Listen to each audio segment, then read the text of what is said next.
بسم اللہ الرحمن الرحیم۔ کبھی آپ کے ذہن میں یہ سوال آیا ہے کہ اللہ نے ہمیں فجر کے وقت جاگنے کا حکم کیوں دیا ہے؟ کیا فجر کا وقت صرف ان قریب پڑھنے کا وقت ہوتا ہے؟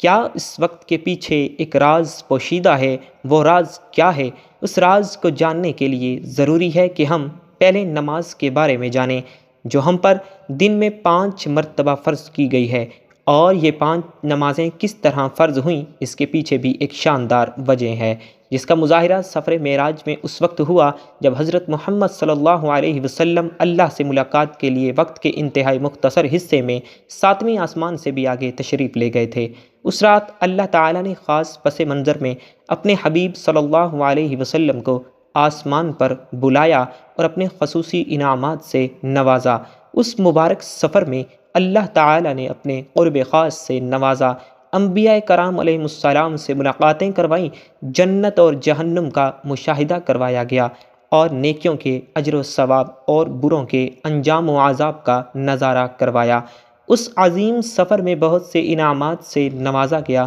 جن میں ایک خاص انعام امت کے لیے نماز کا تحفہ بھی ہے، اور قیامت تک کے لیے انسانوں کو اپنے معبود اور خالق سے قریب تر کرنے کا عظیم تحفہ اور عبادت یعنی نماز اسی سفر میں عطا کی گئی۔ معراج کی رات جب آپ صلی اللہ علیہ وسلم کو اللہ نے 50 نمازوں کا حکم دیا تو حضرت موسیٰ علیہ السلام کے کہنے پر آپ صلی اللہ علیہ وسلم نے اللہ سے 50 نمازوں میں نرمی کی درخواست کی، اور ایسا کئی بار ہوا، یہاں تک کہ اللہ نے امت محمدی صلی اللہ علیہ وسلم کے لیے دن میں 5 نمازوں کا حکم دیا، جس کے بعد بھی حضرت موسیٰ علیہ السلام نے آپ صلی اللہ علیہ وسلم کو 5 نمازوں میں کمی کے لیے اللہ کے پاس ایک بار پھر جانے کا مشورہ دیا، لیکن تب آپ صلی اللہ علیہ وسلم نے فرمایا کہ میں نے اپنے رب سے کئی مرتبہ درخواست کر لی ہے، یہاں تک کہ اب مجھے حیا آ گئی ہے، اور اب میں راضی ہوں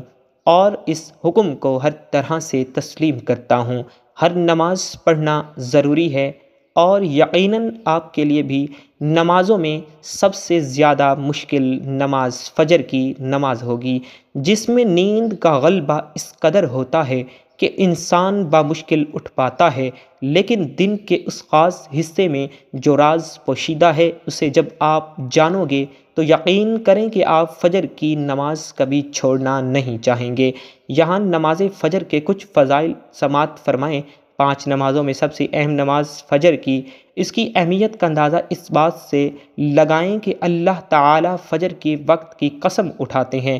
اور فرماتے ہیں، قسم ہے فجر کی اور 10 راتوں کی، اور جفت اور طاق کی، اور رات کی جب وہ چلنے لگے، یقیناً ان میں عقل مند کے لیے بڑی قسم ہے۔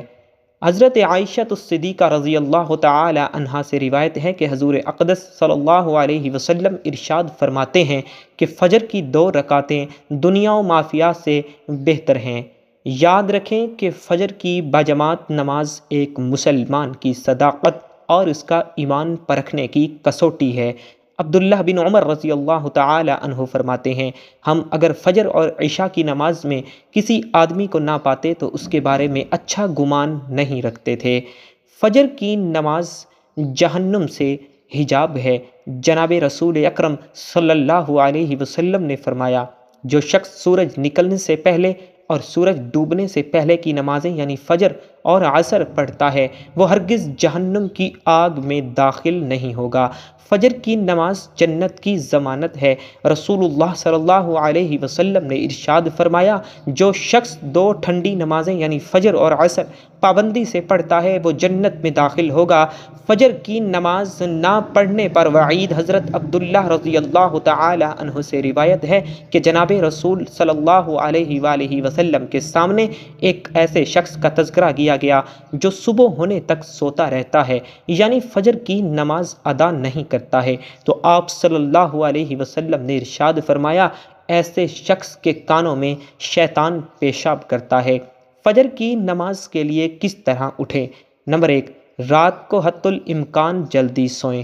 نمبر 2، سوتے وقت فجر کی نماز جماعت سے ادا کرنے کا پختہ ارادہ کریں اور ارادہ کرنے میں مخلص بھی ہوں۔ نمبر 3، ایسے اسباب اختیار کریں جن سے فجر کی نماز کے لیے اٹھنا آسان ہو، مثلاً الارم والی گھڑی میں مناسب وقت پر الارم سیٹ کر کے اس کو مناسب جگہ پر رکھیں۔ اگر ان امور کی رعایت کر کے سوئیں گے تو انشاءاللہ تعالی فجر کی نماز جماعت کے ساتھ ادا کرنا آسان ہوگا۔ پھر بھی اگر کسی دن اتفاق سے بیدار ہونے میں تاخیر ہو جائے تو جس وقت بھی آنکھ کھلے سب سے پہلے نماز ادا کر لیں۔ انشاءاللہ تعالی تاخیر کا کوئی گناہ نہیں ہوگا، لیکن اس کو معمول بنانا گناہ پر مداومت کرتا ہے جو کسی بھی طرح جائز نہیں ہے۔ دنیا میں کئی ایسے لوگ ہیں جنہیں بے خوابی کی شکایت ہوتی ہے، جس میں وہ ساری رات سو نہیں پاتے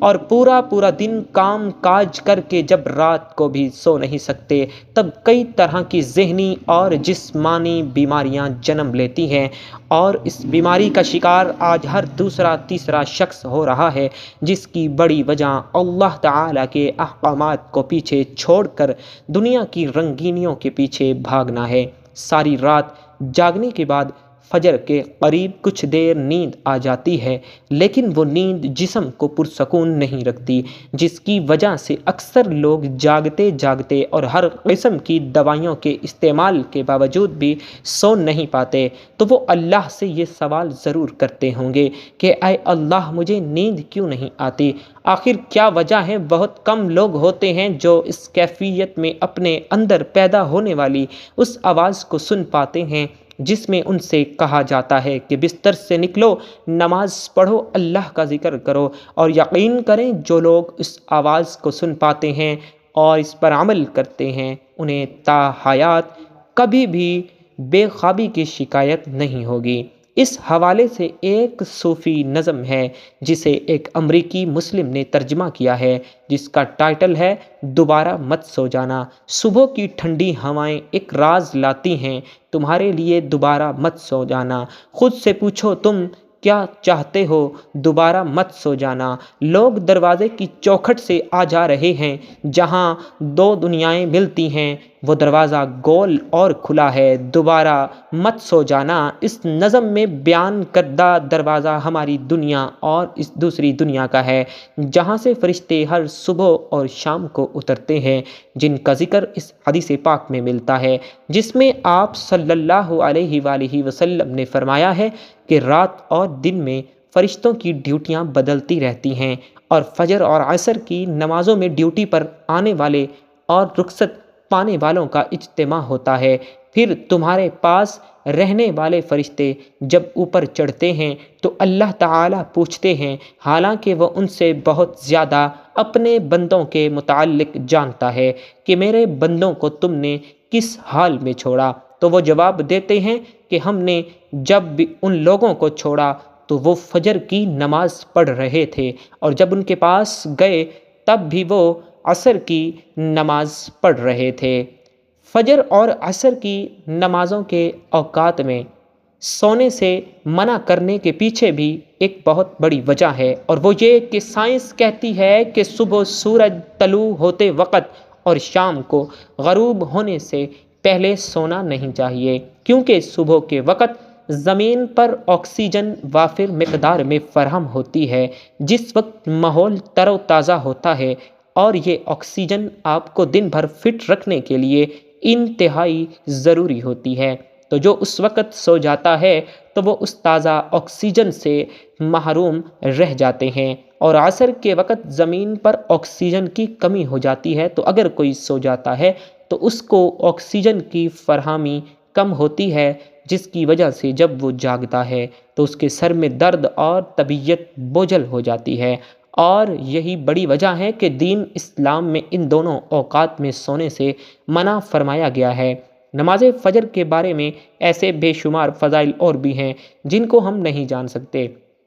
اگر انسان ان کو جان لے تو کبھی کوتاہی نہ کرے۔ رسول اکرم صلی اللہ علیہ وسلم کا فرمان ہے، اگر وہ لوگ عشاء اور فجر کی فضیلت کے بارے میں جان لیں تو وہ ضرور بضرور نمازوں میں حاضر ہوں گے، چاہے ان کو خود گھسیٹتے ہوئے ہی آنا پڑے۔ اب آپ خود اندازہ کیجئے کہ ایک طرف ان دونوں نمازوں کی کتنی فضیلت اور اہمیت ہے، اور دوسری طرف ان کی ادائیگی میں کتنی سستی اور لاپرواہی برتی جاتی ہے۔ اللہ تعالی ہم سب کو 5 وقت نماز پڑھنے کی توفیق عطا فرمائے۔